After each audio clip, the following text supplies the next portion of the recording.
வசனத்தில் எடுத்துக் கொள்ளப்பட்டது. நம் தேவனாலே எல்லாம் கூடும், அவரால் எல்லாம் கூடும் என்பதை பற்றி பார்ப்போம். லூக்கா எழுதின சுவிசேஷ புஸ்தகம் 1ஆம் அதிகாரம் 37வது வசனம். 1:37 தேவனாலே கூடாத காரியம் ஒன்றுமில்லை என்றான். இது தேவ தூதராலே காபிரியல் கர்ப்பத்தை பற்றி சொல்லுகிற ஒரு வசனம். ஆனால் பரிசுத்த ஆவியின் மூலமாக இந்த பூமியில் ஒரு மனிதருக்கு முதல் ஒரு கர்ப்பம் தரித்தது என்று பார்த்தால் அது அன்னை மரியா அவர்களுக்கு மட்டும்தான் அந்த பாக்கியம். ஸ்திரீகளுக்குள்ளே பாக்கியவதி அவளுக்கு மாத்திரமே அது கிடைத்தது. அல்லேலூயா. அப்ப இது ஒரு மனுஷனால கூடாத காரியம் இருக்கிறபடினாலே சற்று அவங்களுக்கு அங்க ஒரு சந்தேகம் உண்டாகிறது. ஆனாலும் இது கர்த்தரால் உண்டாகி இருக்கிறபடினாலே அவங்க கடைசியில விசுவாசித்தார்கள். ஏனென்றால் கர்ப்பவதியாய் இருக்கிறவள் அவள் ஒரு பரிசுத்தமானவள், பரிசுத்தமுள்ள நம்ம இயேசு ராஜா வயிற்றில் கர்ப்பமாக சுமக்கும்படிக்காக அவளுக்கு கிருபை தரப்பட்டது. அப்ப ஒரு இந்த பூமியில யாவரும் நம்ம பாவத்துக்குள்ளாக கர்ப்பம் தரிக்கப்பட்டு இருக்கிறோம். அப்ப இப்படி இந்த மனுஷ இந்த சரீரத்தில் நடக்க வேண்டிய இந்த காரியத்தின் மத்தியில இப்பேற்பட்ட ஒரு அதிசயமிக்க ஒரு மிராக்கள் நடக்குதுங்க. ஈரோவேல அங்க ஒரு மிராக்கள் நடக்குது. அப்ப இதை கண்டு அதிசயப்படுகிறாங்க ஜனங்க. அப்ப தெய்வீகம் ஒரு மனுஷனுக்குள்ளாக வருகிற முதல் ஒரு உறவு பாத்தீங்கன்னா இங்கதான் ஆரம்பிக்கப்படுகிறது. இப்ப தேவனுடைய அன்பின் மூலமாக இந்த பூமியில் அவர் செய்ய நினைச்சது தடைப்படாது. அவரை விசுவாசிக்கிற ஜனங்களுக்கும் அவரை விசுவாசிக்க நீதிமான்களுக்கு கூட அவர் உதவி செய்கிறாரோம். அவர்களை கொண்டு பெரிய பெரிய அதிசயங்களையும் அற்புதங்களை செஞ்சு அசத்துகிற ஒரு தெய்வன் இந்த பூமியில ஒரே ஒரு கடவுள் மீண்டும் மீண்டும் சொல்றேன், அதை நம்ம ஆண்டவர் இயேசு ராஜா மாத்திரமே. எத்தனையோ ஜனங்கள் வழி தப்பி போனவர்கள் விடுதலை செய்திருக்கிறார். பூமியில் எத்தனை கோடி ஜனங்கள் மறித்து நரகத்துக்கு இருக்கிறாங்க. அவையில மத்தியில இதுக்கு ஒரு முடிவு கட்ட வேண்டும் என்று சொல்லிதான் ஆண்டவர் இந்த பூமிக்கு ஒரு மனுஷ ரூபமாக அவர் அவதரிக்கிறார். அப்ப இதுவே ஒரு பெரிய ஒரு அதிசயம் தான். அப்ப இப்படி தன்னை ஒரு தெய்வீக சாயலாக வைத்திருந்த ஆண்டவர் மனுஷ சாயலாக மாற்றிக்கொண்ட ஒரு ஆள் ஆகாத காரியம் என்ன இருக்க முடியும்? பிரியமானவர்களே, மனுஷனுக்காக தன்னை எப்படியெல்லாம் அவர் மாற்றிக்கொண்டார், மனுஷனுக்காக தன்னை எப்படியெல்லாம் தாழ்த்தி கொண்டார். யாருக்காக? எங்களுக்கு முன்னுக்கும் இந்த குரூப்பில் இருக்கிறவர்களுக்கு மாத்திரமல்ல, பூமியில் அவரால் உண்டாக்கப்பட்ட சகல ஜனங்களுக்கு தான். இப்ப ஏற்பட்ட ஒரு தாழ்மையான ஒரு அடிமையான கோலம் எடுத்துக்கொண்டு வெறுமையாக்கி கொண்டு தன்னையே தாழ்த்தி கொண்டு இந்த பூமிக்கு அவதரித்தார். அப்ப அவரால் எல்லாமே கூடும். பிரியமானவர்களே, அதை நம்ம ஆதியாம புத்தகம் முதற்கொண்டு வெளிப்படுத்தின விசேஷ வரைக்கும் அவர் செய்திருக்கிற கிரியலை குறித்து நம்ம பார்க்கிறோம். அவர் செய்ய போகிற கிரியலை குறித்து நம்ம பார்க்க போகிறோம். அப்ப அவரால் செய்யப்படாத அதிசயம் ஒன்று இருக்குங்களா? முதலாவது ஆதிய புத்தகம் நம்ம வாசிக்கிற பொழுது ஆதியிலே தேவன் வானத்தையும் பூமியையும் சிருஷ்டித்தார் என்று நம்ம பார்க்கிறோம். அப்ப ஆதியில தேவனால் படைக்கப்பட்ட அந்த பூமியிலையும் அந்த வானத்துக்கு கீழே நம்ம வாழ்ந்து கொண்டிருக்கிறோம்.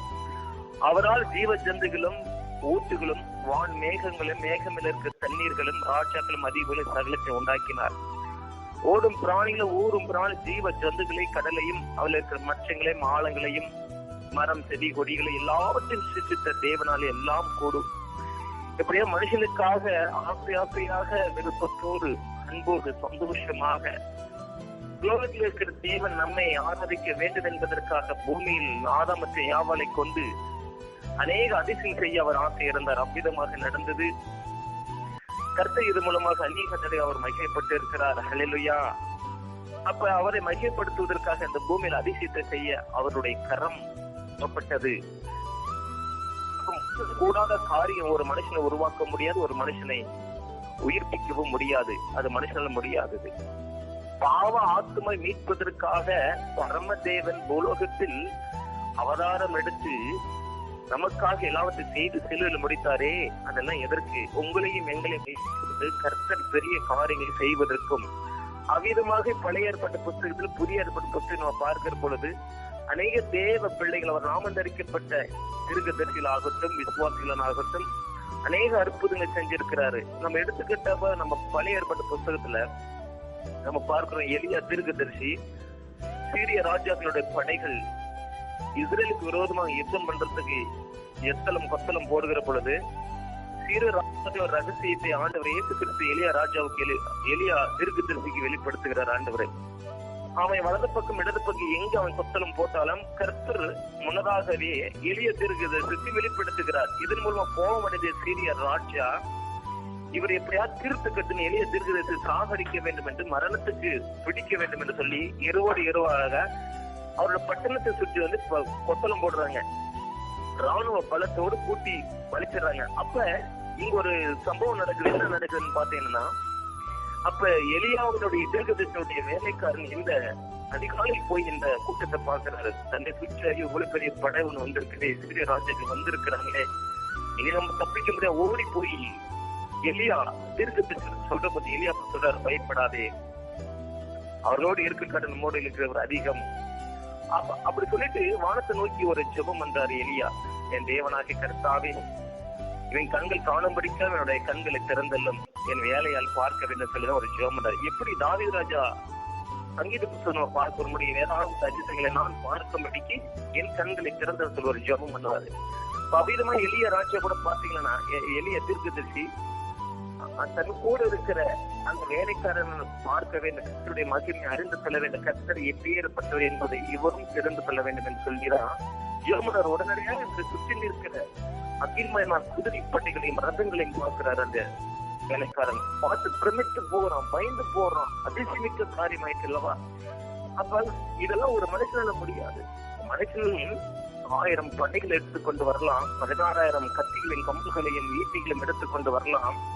ஆனா ஒரு தேவ நாம தரிக்கப்பட்ட சிலையில் இருக்கிற சேனை என்பது அது மகா பெரியது. ஹல்லேலூயா, பிரைஸ் தி லார்ட். அப்ப தேவனுடைய நாம தரிக்கப்பட்ட பிள்ளைகளுக்கு கூட இருக்கிறது, முன்பாக இருக்கிறது, மேல இருக்கிற கீழே எல்லாம் அவரால் சிருஷ்டிக்கப்பட்டவர்கள்.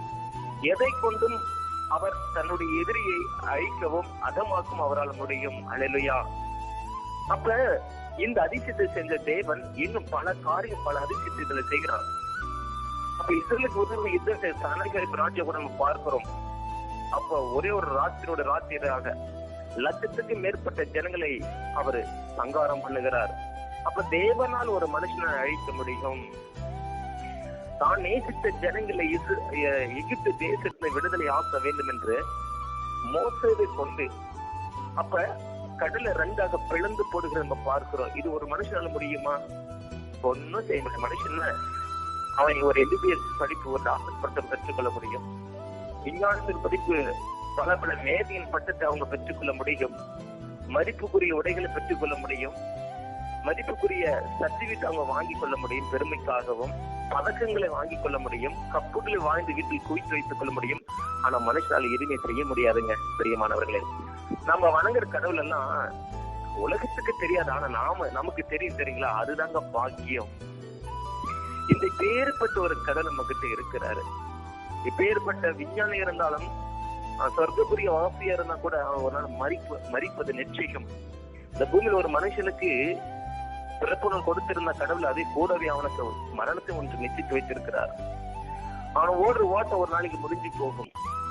அந்த ஓடுற ஓட்டம் அவனுடைய அந்த ஓட்டம் என் அந்த காலத்துல முடிஞ்சிடக்கூடாதுன்னு சொல்லிதான் ஆண்டவருடைய பெயர்பட்ட அதிசயங்களும் அற்புதம் இந்த பூமியில எத்தனையோ ஆயிரம் வருஷ கணக்காக செஞ்சு கொண்டு இன்னைக்கு வருகிற எதுக்காக இந்த ஜனங்களை மனம் திரும்பி ரசித்து இப்பேற்பட்ட அதிசயத்தை செய்யத்தக்க ஒரு கடவுள் ஒருவர் இருக்கிறார் என்பதை அவங்க அறிந்து கொண்டு மனம் திரும்புவதற்காக கர்த்த கிருபையாக தயவாகும் தன்னுடைய சொந்த ரத்தத்தை செஞ்சு இன்மத்தை அவர் நடத்தி கொண்டு இருக்கிறார். ஹல்லேலூயா. அப்ப அவர்கள் பூமியின் கிழக்கமே வானத்தின் கல்மனையை பெரிய வைக்க முடியும். ஒரு சமுத்திரத்தை ரத்தமாக மாற்ற வைக்க முடியும். பூமியில இருக்கிற ஒட்டுமொத்த பசுமையான இயற்கைகளை அழித்துப்படுவதற்கு அவரால் அனுப்ப முடியும். ஜனங்கள் செய்யற பாவத்தை கண்டிப்பதற்கு ஏதுவாக கொடூரமான கொள்ளை நோய்கள், வைரஸை கொண்டு பாக்டீரியாவை கொண்டு அவரால் இந்த பூமியை அழிக்கவும் முடியும். இப்ப இருக்கிற சமீபத்துல இருக்கிற இந்த கொரோனா காலகட்டத்தில் எத்தனையோ விஞ்ஞானிகள் கீழே விழுந்து போயிட்டாங்க. எத்தனையோ டாக்டர் பட்டம் வாங்கினாலும் அன்னைக்கு தோத்து போய் வெளியே பிடிங்கோடு முழித்து கொண்டு இருக்கிறாங்க. என்ன செய்து தன் கையை பிசைந்து கொண்டு இருக்கிறாங்க. அதிகாரிகள் அரசியல்வாதிகளோடு பிரமித்து நிற்கிறாங்க, என்ன நோயா இருக்குன்னு சொல்லி. வருகிற புதிய வியாதியில இருக்கிறது, புதிய கொள்ளை நோயில இருக்குது. மனுகுலத்துக்கு அப்பாற்பட்ட சிந்தனைக்கு தூரமாக இருக்கிற இந்த வைரஸை எப்படி அழிக்க போறேன் என்று தெரியாமல் ஏதோ ஒரு இன்ஜெக்ஷனை கண்டுபிடிச்சு இன்னைக்கு மனுஷனுடைய ரத்தத்தில் கலந்து கொண்டு இருக்கிற இந்த மணிக்குலத்தை நம்ம பார்க்கிறோம். எத்தனையோ இன்னைக்கு சினிமா கூட மூடப்பட்டு போனது. எத்தனையோ அதிகார அரசியல் அன்னைக்கு நிற்கிறாங்க, கதிகலங்கி நிற்கிறாங்க, என்ன செய்வது என்று அறியாமல் நிற்கிறாங்க. என்னுடைய படிப்புதான் மேலானது, என்னுடைய பள்ளி வளாகம் பெரியது என்று தன்னை மேன்மை பாராட்டி கொண்டது எத்தனையோ ஸ்கூல்கள், சிபிஎஸ் சொல்லப்படுகிற பெரிய பெரிய உயர்ந்த படிப்புகள் கொண்டு போகத்தக்க ஒரு எப்பேற்பட்ட கல்வி நிர்வாகம் இன்னைக்கு விழுந்து போனது. அத்தனை புத்தி கெட்டு நிற்கிறாங்க. மருத்துவம் விழுந்து போனது, போக்குவரத்து விழுந்து போனது, அரசியல் விழுந்து போனது, பொருளாதாரம் விழுந்து போனது. மனிதனுக்கு வழி தெரியல. இன்னைக்கு இப்பயாவது இந்த ஜனங்களுக்கு அறிய வேண்டும், என்ன தெரியவன், இப்பயாவது இதோ ஒரு கடல் ஒருவர் இருக்கிறாரே, தெய்வம் ஒன்று இருக்கும் என்று சொல்லி இப்பயாவது அவருடைய இருதயம் திறக்கப்பட வேண்டும் பிரியமானவர்களே.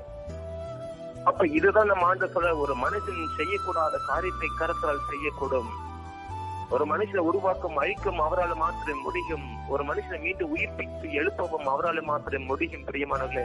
இந்த பாக்கியம் நமக்கு மட்டும்தான் தெரிஞ்சிருக்குது. புறஜாதி இருந்த அந்நியராக இருந்த நமக்கு வேத வாக்குத்தத்தின் மூலமா நம்மளை பிரித்தெடுத்து அவருடைய நாமத்துக்காக நம்ம தெரிந்திருக்கிறார் பிரியமானவர்களே. ஹல்லேலூயா.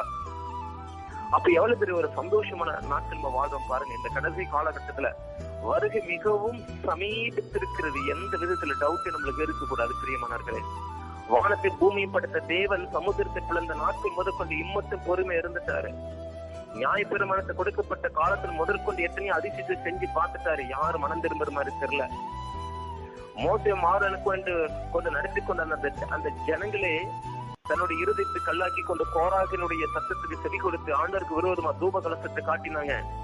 கர்த்தருடைய கோபாக்கில் வந்து இறங்கி கோராகினுடைய புத்திரிகள் கூட இந்த 250 பேர்களை உண்ணமிருந்த ஜனங்கள் 14,700 ஜனங்களை அழித்து போட்டார். ஆண்டவர் சங்காரம் பண்ணினார் என்று பார்க்கிறோம். தேவனுக்கு கோபம் வந்த பூமியை பிழக்கவும் முடியும், வானத்தை கிழிக்க முடியும், சமுதிரத்தை பிழக்கவும் முடியும். அதை நீங்க அறிந்து கொள்ளுங்க பிரியமானவர்களே. கர்த்தரால் ஆகாத காரியம் இந்த பூமியில வானத்திலும் எங்குமே கிடையாது. நட்சத்திரம் மத்தியில் இருந்து கல்வி கடைசி காலத்துல நடக்கும் என்று வெளிப்படுத்த விசேஷத்தை நம்ம வாசிக்கிறோம். பூமி அந்தகாரத்தை தத்தளிக்க போகிறது, பூமியை சுத்தரிக்கப்பட போகிறது, பூமியை சாம்பலாக போகிறது. எந்த மனுஷனும் எந்த அதிகாரத்துக்கு உட்பட்டனும் ஐயோ மகா பராக்கிரமசாலி முதற்கொண்டு மனம் கசந்து அலறுகிற நாட்கள் வந்து விட்டது. வாசலரை கர்த்தர் நிற்கிறார். செவியை திறக்கிற எவனோ அவனோட வீட்டில் வாசப்படுவார் ஆயத்தமா இருக்கிறார் பிரியமானவர்களே. காலம் கடந்தது, காலம் சென்றது, முடிஞ்சு போச்சு. மோசே காலம் முடிஞ்சு அப்போஸ்தலர் நாட்கள் எல்லாம் போய், சுவிசேஷத்தின் காலங்கள் போய், சீசரு காலங்கள் கடந்து, எல்லா காலத்தை கடந்து நம்ம இந்த கிட்டத்தட்ட 2000 வருஷத்துக்கு அப்புறப்பட்ட நம்மள இன்னைக்கு நிற்கிறது பெரிய ஒரு கிருபைதான். நோவான் காலத்தில் பேலை அடிக்கப்பட்ட பின்பு, அதாவது பேலை அடிக்கப்பதற்கு முன்பாக தேவன கொடுக்கப்பட்ட வாக்குத்தத்தை நிறைவேற்றும்படிக்காக நோவா கிட்டத்தட்ட 100 வருஷத்துக்கு மேலாக பேலை அடுத்ததாக வரலாற்றுகள் சொல்லுகிறது. அப்ப நோவாவின் காலத்து கொடுக்கப்பட்டது 100-120 வருஷம் கொடுக்கப்பட்ட பூமிக்குடைய நாட்கள், கிருபை நாட்கள் கொடுக்கப்பட்டது அன்னைக்கு. ஆனா இன்னைக்கு இயேசு கிறிஸ்து சிலுவை அடிக்கப்பட்ட 2000 வருஷத்தை கடந்துட்டுங்க. அப்ப நோவாவுக்கு கொடுக்கப்பட்ட நாட்கள் அதிகமா, அல்ல இன்றைக்கு நாம் இருக்கிற நாட்களுக்கு கொடுக்கப்பட்ட நாட்கள் அதிகமா? சொல்லுங்க. சப்போஸ் 100 வருஷத்துக்கு 200 வருஷத்துக்கு இந்த பூமி அன்னைக்கு ஆண்டர் அழிச்சிருந்தாருன்னா இன்னைக்கு நான் நீங்க பிறந்திருக்க மாட்டாங்க. நிச்சயம் என்பது நமக்கு தெரியாம போயிருக்கோம். சத்தியம் அது தெரியாத இருந்து போயிருக்கு நமக்கு. தேவன் இம்மட்டு பொறுமை இருந்து அதிசயம் மறுப்பது என்னைக்கு செய்யற நோய்வாரிப்பட்டவர்களை விசாரிக்கிறார். மரித்தவன உயிரோடு எழுப்புகிறார். என்னைக்கும் கைக்களை மொட்டைங்கிறது பூமியினவர்கள் எழுப்புகிறார். ஆண்டு குஷ்டவர்களை குணப்படுத்துகிறார் ஆண்டவர். ஏன்? வேதம் சொல்லுகிறது, கர்த்தரால் ஆகாத காரியம் உண்டோ? தேவனால் ஆகாத காரியம் உண்டோ? ஆதியாகமம் புத்தகம் 18ஆம் அதிகாரம் 14வது வசனத்தில் சொல்லுகிறது, கர்த்தரால் ஆகாத காரியம் உண்டோ? தூதர்கள் சாராள கர்ப்பத்தை பற்றி அவங்க சொல்ற அந்த விஷயம், செத்து போன கர்ப்பத்தை உயிர்ப்பிக்க முடியும், உயிர்ப்பித்த கர்ப்பத்தை சாகடிக்க முடியும் ஆண்டவராகிய இயேசு கிறிஸ்துவால. அல்லேலூயா, ஆமென். அதுல பிரியமான நாம தேவன் நம்ம அறிந்து கொண்டிருக்கின்ற பாக்கியம் பெரிய பாக்கியம். காலம் கடைசி காலம் கர்த்தர் அதிசயத்தை செஞ்சு செஞ்சு செஞ்சு செஞ்சு செஞ்சு கொண்டே வருகிறார். தேவ பிள்ளைகளுடைய ஜெபம் வானத்தை நோக்கி புறப்படுகிறது. அந்தகாரத்தை கிழித்துக் கொண்டு போகிறது. வானத்தின் சேனைகள் மத்தியில் புறப்பட்டு போகிறது. கர்த்தர் கிருபையை நாட்டில் மட்டும் கொடுத்து வைத்திருக்கிறார். ஏன்? நம்மளை இன்னும் பலப்பட வேண்டும். ஏன்? நம்மள இன்னும் எழுப்ப வேண்டியது ஒன்று இருக்கிறது. நம்ம சோர்ந்து இருக்கிறோம். நம்ம இன்னும் நேரத்தை வீணடித்துக் கொண்டு இருக்கிறோம். நம்ம ஆத்ம நரகத்துக்கு போது கர்த்தருடைய சித்தம் இல்ல பிரியமானவர்களே. பூமி அன்னைக்கு அவலட்சணமாக இருந்தது. கர்த்தர் அது பழுது பார்த்தார். பூமியில் எங்கு பார்த்தாலும் வந்துட்டு நிர்பந்தமான மனுஷர்களும் புசித்தும் குடித்தும் பெண் கொண்டும் பெண் எடுத்தும் வெள்ளம் அவர்கள் வந்து வாடிக்கொண்டு போக மட்டுமாக தங்களை அறியாமல் இருந்தாங்க. அப்படி உணர்வல்லாத இருதயம் அன்னைக்கு நோவாவின் காலத்திலும் லோத்துவின் காலத்தில் இருந்து நம்ம காணுகிற பிரியமானவர்களே, சிலுவையில் அடிக்கப்பட்ட பின்பும் இன்றைக்கு கூட இந்த பூமியில் அப்பேற்பட்ட அதே போல ஜனங்களும் இன்னைக்கு நம்ம இந்த பூமியில பார்க்கிறோம். உணர்வற்ற இதயம். ஒரு மனுஷனை உணர்வற்ற ஆக்குவது கர்த்தருடைய வசனம் அல்ல, பிசாசனுடைய கிரி என்பதை அறிந்து கொள்ள வேண்டும். ஒருவன் இயேசு கிறிஸ்துக்கு முன்பாக பிசாசம் கொண்டு போக நிறுத்திற்கு முன்பாக அவன் பல வேலைகளை அவன் செய்கிறான். அதிசயம் செய்கிற கர்த்தரை விட்டு, ஆகாத காரியத்தை செய்ய வேண்டிய கர்த்தரை விட்டு பிரித்தெடுக்கிறதுக்கு ஒரு மனுஷனுடைய இருதயத்தை முதலாவது அவன் பயன்படுத்துகிறான். அவன் கை கால ஒட்டிக்கணும்னு அவசியம் கிடையாது. அவன் இடுப்பு முறித்து போட அவனுக்கு ஒண்ணு அவசியம் கிடையாது. பிடரி முறித்து போடும்படிக்காக அவனுக்கு ஒண்ணு அவசியம் கிடையாது. உன் கண்ணை பிடிக்கணும் அவனுக்கு அவசியம் கிடையாது. உன்னுடைய மனதின் அந்த இருதயத்தின் கண்ணு மேல அவன் கை வச்சுட்டாவே போதும். ஈஸியாக கர்த்தருக்கு முன்பாக கொண்டு போவனை கொடுக்கான அவன் நிறுத்திடுவான். அவன் பேருப்பட்ட அவனோட காரியத்தில் அவன் மிக எச்சரிக்கை இருக்கிறவன். பிசாசுக்கு நம்ம இடம் கொடுக்க இருக்க வேண்டும் என்றால் இந்த இருதயத்து உணர்வுள்ள இருதயமாக நம்ம கட்டி பாதுகாத்துக் கொள்வது கர்த்தரா இயேசு கிறிஸ்துவின் மூலமா கிடைக்கிற வசனத்தின் மூலமா நம்ம பாதுகாத்துக் கொள்ள வேண்டிய பெருமாள். ஒரு மனுஷன் தவறு செய்ய வேண்டும் என்றால், கர்த்தரை விட்டு அவன் பின்வாங்கி போக வேண்டும் என்றால் முதலாவது அவனோட இருதயத்தை உணர்வற்ற இருதயமாக மாற்ற வேண்டும். நோவாவின் காலத்தில் புசிப்பதும் குடிப்பதும் தவறு என்ன வேதம் சொல்லல. ஆனா அவன் கடைசியில் ஒரு வாசம் எழுதியிருக்கும் பாருங்க, அவனை உணர்வற்ற இருதயம் உள்ளவர்களாக இருந்தார்கள். ஆனா ஒருவருக்கும் கிருபை கிடைக்காம போனது, ஒருவருக்கும் தேவனுடைய கண்கள் தயவு கிடைக்காம போனது பிரியமானவர்களே. ஏன்னா உணர்வற்ற இருதயம் ஒருவனுக்கு இருந்தால் ஆகில் அவன் ரட்சிக்கப்பட்ட மனுஷனா இருந்த கூட பிசாசன் மிக எளிமையாக அவனை திசை திருப்பி அவனை பாதாளத்துக்குள்ளாக நடத்த அவனுக்கு மிகப்பெரிய பலசாலி அவன் நிற்கிறான். அந்த பலத்தை அறிந்திருக்கிற நாம நீயும் கூட அவனுடைய கைகளை விழுந்து விடாதபடிக்கு கர்த்தர் நம்மை மீட்டெடுக்க அவர் வல்லவராய் இருக்கிறார். அல்லேலூயா. அப்ப அவனை மோசம் போக்குறதுக்கு தேவன் நம்மை படைச்சிருக்கிறாரு. அவன் அழிந்து போவதற்கு, அவனுடைய தலை நசுப்பதற்கு, அவனுடைய வாளை மிதிப்பதற்கு தான் ஆண்டவர் நம்மை உருவாக்கி இருக்கிறார். ஏன்னா நம்மை கொண்டு அதிசயத்தை செய்யும், அற்புதம் செய்யும் நம்ம ஆண்டவர் இயேசு கிறிஸ்துவால மாத்திர முடியும். ஆக பிரியமானவர்களே, கர்த்தரால் ஆகாத காரியம் ஒன்று கூட கிடையாது. அதுல பாருங்க, லூக்கா எழுதின சுவிசேஷம் 18ஆம் அதிகாரம் 27ஆவது வசனத்தில் கூட அதற்கு அவர் மனுஷரால் கூடாதவைகள் தேவனாலே கூடும் என்றார். தேவதூது சொல்றாரு பாருங்க, மனுஷனாவே கூடாதவைகள் தேவனாலே கூடும். ஒரு ஐசுடன் பரலோக ராஜ்யத்தில் பிரவேசிக்க முடியாது. ஊசியானது ஒட்டகம் காலத்தில் நுழைவது எவ்வளவு எளிதான காரியம் அல்லவோ, அப்படியாகவே ஒரு மனுஷன் பரலோக ராஜ்யத்தில் ஐஸ்வர்யம் பரலோக ராஜ்யத்தில் பிரவேசிக்க முடியாது. இது எப்படி முடியும் ஒரு மனுஷன் கேட்கிறான். ஆனா ஆண்டவரால முடியும் என்று சொல்றாரு. ஏன் முடியும் சொல்றாரு? ஐஸ்வர்யத்தை காட்டிலும் தேவன் ஒருவன் விசுவாசித்தால் அது ஆண்டவரால முடியும்னு தான் சொல்றாரு. அப்ப ஒரு மனுஷனால் செய்யக்கூடாத காரியத்தை அது ராஜாவாகிய கர்த்தராகிய தேவனாகிய உன்னையும் என்னையும் அழைத்துக் கொண்டு ரட்சித்திற்கு அவரால் மாத்திரம் முடியும். அவரால் வானத்தை சுரட்டவும் முடியும், வானத்தை விரித்து போடவும் முடியும், சூரியனை அந்தகாரப்படுத்த முடியும், சந்திரனை ரத்தமாக அவரால் மாற்றவும் முடியும். எல்லாவற்றையும் செய்ய அவரால் முடியும். அதனால் பிரியமானவர்களே, நம்பகத்தவமா சூசித்து நம்ம கேட்டு நம்பகத்தவமான கிறிஸ்து மேல ஒரு நம்பிக்கை வைத்து நம்ம வாழ வேண்டிய பிரியமானவர்களே. மோசம் போக்குற மனுஷன் மீதும், மோசம் போக்குற தீர்க்கதரிசிகள் மீதும், மோசம் போக்குற ஊழியக்காரன் மீதும், மோசம் போக்குற விசுவாசிகளை விட்டு நம்ம விலகி நம்மளை ரட்சித்து நம்ம பாதுகாத்துக் கொள்ள வேண்டிய பிரியமானவர்களே. தீங்கு செய்கிற சகோதரனை விட்டு விலகுங்க. தேவனுடைய வாக்குத்தத்துக்கு விரோதமாக செயல்படுற ஒவ்வொரு சகோதரனை விட்டு விலக, சகோதரியை விட்டு விலகுங்க. நம்முடைய ஜனத்தை விட்டு விலக. இந்த கூடாத காரியத்தை செய்யத்தக்க கர்த்தரை நீ நேசிக்கிற உண்மையானால் இப்பேற்பட்ட வேத வாக்குத்தத்த வேதத்தில் கொடுக்கப்பட்டிருக்கிற சற்று நிதானித்து கவனத்தோடு இருந்து நீங்க திரும்பி உள்ள நீங்க ரட்சித்துக் கொள்ளுங்கள். ரட்சிப்பு கர்த்தருடையது, விடுதலை கர்த்தருடையது, ஆத்ம தொழில் விடுதலைக்கிற கர்த்தருடையது. இதை நன்கு அறிந்து கொண்ட ஒரு தாவீது ராஜா அறிந்து கொண்டாரு, யோபு அறிந்து கொண்டாங்க. அப்ப அந்த ரட்சிப்பை நாம பூரணப்படுத்திக் கொள்ள வேண்டுமாக இப்பேற்பட்ட அதிசயம் செய்யத்தக்க கூட தேவன் என் கூட இருக்கிறார் என்ற ஒரே ஒரு விசுவாசத்தோடு, விசுவாச கேடயத்தோடு, ரட்சணிய தலைச்சீராய்வோடு, நீதியின் கவசத்தை அணிந்து கொண்டு, சத்தியத்தின் கட்சியை அணிந்து கொண்டு, சுவிசேஷத்துக்குரிய பிரசங்கமாக அந்த பாதரட்சி அணிந்து கொண்டு, ஆவிக்குரிய பட்டயத்தை வலதுகரை எடுத்துக்கொண்டு நம்ம புறப்பட வேண்டும் பிரியமானங்களே. அப்ப தேவன் நமக்கு முன்பாக வந்து நிற்பாராகில் நம்ம அன்னைக்கு பரிசுத்தமா காணப்படுவதற்கு நம்ம ஒழுங்குபடுத்திக் கொள்ள வேண்டும், நம்ம சீர்படுத்திக் கொள்ள வேண்டும். இந்த மோசமான உலகத்தில் நம்ம காப்பாற்ற யாராலும் முடியும். எந்த மருந்து மாத்திர COVID-19 கொடுக்க போற 10 டோஸ் செகண்ட் டோஸ் எல்லாம் நம்மளை காப்பாற்றாது பிரியமானவர்களை. கர்த்தருடைய கிருபை நம்ம மேல இருந்து நம்மளை பாதுகாத்துருவார் பிரியமானவர்களே. அப்ப அவருக்கு இன்று நம்ம செய்ய வேண்டிய காரியம் ஒன்று இருக்கிறது. நம்ம இருதயத்தில் வைக்க தேவனால் எல்லாமே கூடும், அவரால் செய்யக்கூடாத காரியம் ஒன்றுமில்லை. அப்ப ஒரு நாள் தோறும் தேவ பக்தியில் வருகிற வளர்ச்சியும் ஆத்மா கர்த்தருக்குள்ளாக இடைப்படுவதில் நாம மிகவும் எச்சரிக்கையாக உணர்வுள்ள இருதயத்தோடு நம்ம கடக்க வேண்டிய பிரியமானவர்களே. அப்ப இந்த சத்தியத்தை தியானத்துக்கு எடுத்துக்கொண்டு வேதத்தை படிப்போமாக. கொடுக்கப்பட்டிருக்க பொன்னான நேரங்களை வீணான காரியத்தை செலவிடாதபடிக்கு, அந்த காலத்துக்கு லோகாதிபதிக்கு செவி கொடுக்காதபடி நம்ம எச்சரிக்கையாக இருக்க வேண்டிய பிரியமானவர்களே. அப்ப கர்த்தரால் எல்லாம் கூடும். அதெல்லாம் தேவ மனுஷன் செஞ்சு முடிச்சாங்க. மோசே செஞ்சு முடிச்சாரு, தாவீது செஞ்சு முடிச்சாரு, சாலமன் ராஜா செஞ்சு முடிச்சாரு, எரேமியா, எசேக்கியேல், தானியேல் போன்ற தீர்க்கதரிசி செஞ்சு முடிச்சாங்க.